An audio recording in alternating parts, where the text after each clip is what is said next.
My name is Aurora Dominguez. I'm a teacher, I'm a journalist, I'm a storyteller, and this is my story. I know the stress that my students face daily. I remember when I was a journalist, there was really not a lot of time for rest.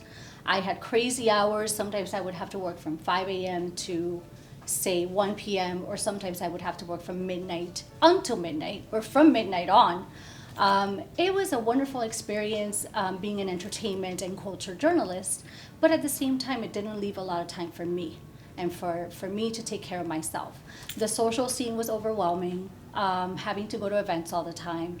Even though I love the interviews and I love the people and all of that, I just felt really overwhelmed and really lonely.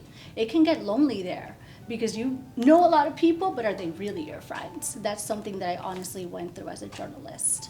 Perfect. So it was right around that time in 2008 when I was about to get married to my husband, Sebastian Dominguez, that I found out and I was diagnosed with bipolar disorder. I went to my doctor. I was there for hours. It was a long intake, and I spoke about my depression, my anxiety, my ups and downs. I was not excited about my wedding, and I knew something was wrong.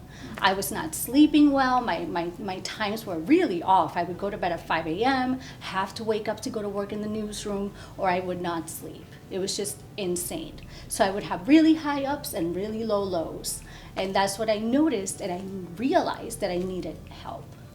Getting help was amazing because now I lead an amazingly functional life. I've never stopped working, being an educator, doing all the things I do.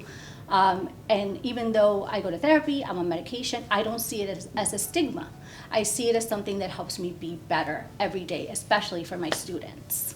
And I always tell my students, because I love my students, and if I see one of them struggling, I will talk to them. I will send them to the counselor. Sometimes they get a little hesitant, but I always tell them, look, it takes bravery. It takes courage. And you need to keep trying. That first meeting is not going to be the meeting that fixes all of your problems. It's going to take your inner strength and that person's directive for you to get to that point. And you need to find that within yourself. So when it comes to my students, I am very much like a mother to them. I feel like I'm always taking care of them, and I love it. It's just the way I am. My classroom is a safe space. If somebody's here crying, if somebody's here feeling upset, I have a little chair that is like their chair where they sit. They can write their essays there, and I tell them, take a time out. Take a time out. If I see they're very upset, I set them aside privately. I talk to them. If I see that they need more assistance, I send them to the proper channels at Boca High.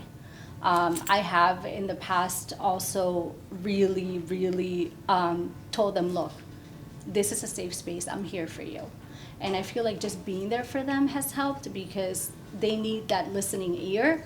And I'm not saying they tell me their entire problem. It's obviously a private issue, but they'll tell me, look, Misty, I don't feel good today. That's all I need to hear, and you go to that chair. So if you ever feel like I felt, listen, there's people that love you. There's always people that care about you. I recommend journaling, taking notes about how you feel. I recommend going to a trusted person. It can be a mentor, a teacher, a parent, anybody that you trust. I recommend believing in yourself. No, don't think that you have to be perfect all the time.